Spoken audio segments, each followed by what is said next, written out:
pessoal, inclusive, que olha para Brasília e não entende a Brasília, porque acha, compara, é natural, as pessoas têm a percepção do poder como uma coisa ruim, porque o poder, quando ele é mal exercido, ele deixa danos, né, numa sociedade. A gente está vivendo um momento, inclusive, vamos dizer assim, de muita clivagem, né, porque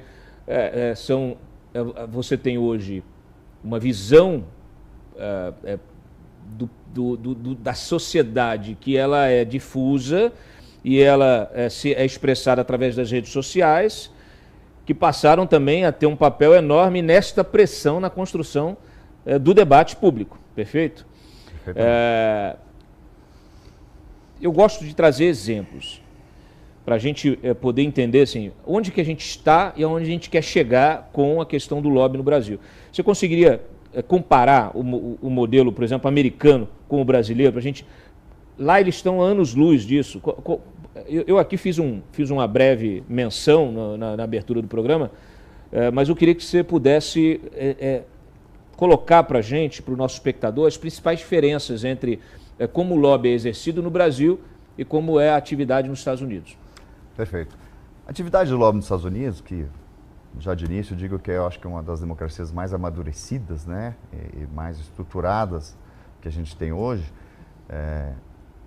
ele já é regulado desde a década de 70, de uma forma assim mais concisa. Mas ele passou por uma revisão em 2007. E por que ele passou por uma revisão? Por que esse sistema aí de controles, né, de legislações sobre o lobby passou por uma revisão em 2007?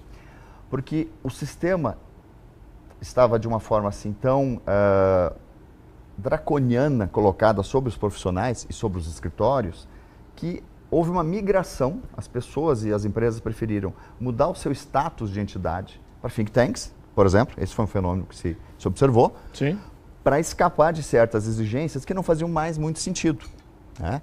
E havia uma necessidade, inclusive, de prestação de contas para órgãos públicos. Ora, o profissional, se é ligado a uma entidade privada, ele não precisa prestar contas. Claro. Isso é custo, isso é tempo, são relatórios, isso pode levar, inclusive, alguns equívocos, confusões que podem se transformar num processo, alguma coisa que venha a atingir, inclusive, a imagem desses protagonistas, né, de determinados debates.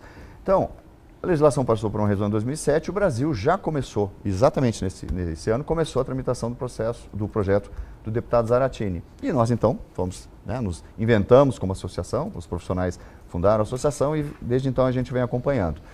O modelo americano hoje ele é um pouco mais flexível do que anteriormente, mas ainda não é um modelo ideal, porque ele continua trazendo muitas obrigações e custos que, para uma sociedade como a nossa, não são bem recebidos pelos profissionais e por empresas. Eu não preciso apresentar, por exemplo, na nossa opinião, quais são os relatórios de valores que eu gastei com viagens ou quanto que eu empreendi em determinado projeto para defender a causa A, B ou C. O que interessa é que todos os meus encontros tiveram publicidade, eu levei a pauta, essa pauta ela foi conhecida, que sugestão nós fomos levar. A gente tem, inclusive no projeto de lei que está em tramitação hoje, a gente tem uma previsão de quais são as obrigações, de um lado e de outro, né? E a gente espelhou muito no modelo chileno. O modelo chileno, que é recente, aprovado pelo Congresso, ele prevê justamente a questão da publicidade dos atos e das relações entre o público e o privado. Em todas as No Chile, a atividade do lobby já é regulamentada? Já é regulamentada, há cerca de 5 anos atrás. De 5 anos? Cerca de 5 anos atrás foi regulamentada. Você tem na comunidade europeia também um modelo mais flexível, o Chile se baseou nesse modelo e nós nos baseamos no modelo do Chile com alguns ajustes, né, em função de determinadas peculiaridades da sociedade brasileira e do conjunto de atividades. No nosso projeto de lei está bem evidenciado para que não ocorra nenhuma confusão entre a atividade, por exemplo, do advogado e do profissional de relações institucionais governamentais. Você tocou num ponto importante. Quando teve recente a revisão do Estatuto da OAB, incluíram lá um negócio da advocacy. Quer dizer, habilitar o advogado a fazer esse trabalho de lobby. A gente sabe que tem muita gente que trabalha bem, tem muita gente que trabalha mal. Então, assim, Brasília mesmo, para quem não conhece, Brasília você aqui teve uma proliferação de escritórios de lobby, inclusive eles são eles são implementados em casas, né, em mansões, no bairro aqui principal, que é o Lago Sul, o bairro mais chique de Brasília, E essas mansões, elas passam a receber autoridades, muitas vezes fora da agenda. Então, isso tudo acontece sem o escrutínio público, sem o acompanhamento da sociedade. Você vê você acha que essa mexida, que abriu essa possibilidade dessa atuação de forma mais ampla, foi boa ou foi ruim para a atividade do lobby? Na verdade, a questão de ser boa ou ser ruim, para o lobby, eu acho até que ela tem um lado muito positivo e vou te dizer por quê. Nós, muitas vezes, quando vamos assistir uma audiência pública no Congresso, nós temos a presença lá de brilhantes advogados, por exemplo, tributaristas, que foram essenciais para a reforma tributária. Sim. Porque a matriz tributária brasileira sempre foi muito confusa, complexa. Né? Então, quem que não fosse um profissional do direito tributário para nos ajudar a fazer a interpretação daquilo que o governo queria e daquilo que nós queríamos. Claro. Né? E para a gente chegar no que seria o meio termo da melhor solução.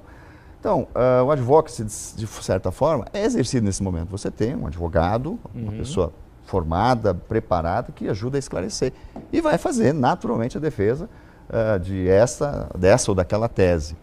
Então, o ponto, Cláudio, que eu acho que, se você me permite, a gente colocar assim como qualquer pessoa pode representar interesse, como eu falei, um advogado, um contador, enfim, a transparência. A transparência é o fator principal. Como você falou, encontros às escuras, isso, né, não é mais admitido.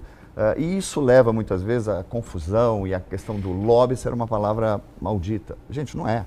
Lobby é representação de interesses. De certa forma, a Constituição, no seu artigo 5º, garante a todos nós o direito de lobby, quando ele fala que é livre o direito de petição perante o Estado. Qualquer cidadão pode peticionar. Se ele se sentir prejudicado, invadido, esquecido, ele peticiona.